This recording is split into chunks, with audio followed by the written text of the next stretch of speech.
Next question. And I'm going to read to you from your book. And I just love this paragraph. I hope everybody who ever aspired to be quote unquote charismatic reads this. The most important paragraph you could ever read if you want to be charismatic. You ready? I'm quoting from the gospel according to Zoe. Zoe 1.1. Charisma isn't something you are. It is something you do, which places it within your control. You can become more charismatic by adjusting the way you interact with people. And I would say that's contrary to most thinking that Steve Jobs was born charismatic. You have to be born charismatic. So let's talk about charisma for a second here. How do you become more charismatic? Great. And you, I'm sure, know a lot about Steve Jobs' journey. I really don't at all. But some people are born charismatic. It's just that a lot of people we think of as being charismatic weren't at all. And I read in the book about Prince is one of them.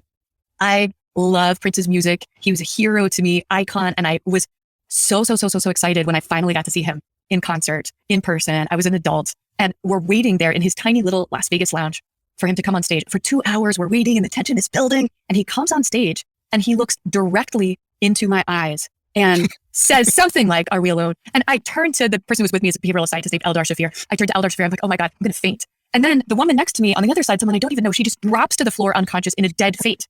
And the paramedics who take her away, I asked, "Has this ever happened before?" And they said, "It's not unusual." Prince was so freaking charismatic that he could make people lose consciousness. However, he started out not just not being that charismatic, but being almost anti-charismatic.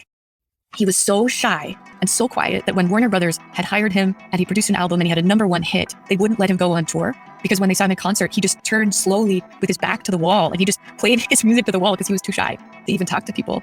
So I share some very specific tips in the book, but the one most important thing for becoming charismatic is that you put your focus on one other person at a time. So it's back to the attentional focus thing like we started talking about with pronouns. In order to have people pay attention to you, the secret is to pay attention to them.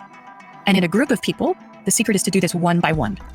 The rest of the people in the group will feel a vicarious connection to you when you make a real connection with one of those people.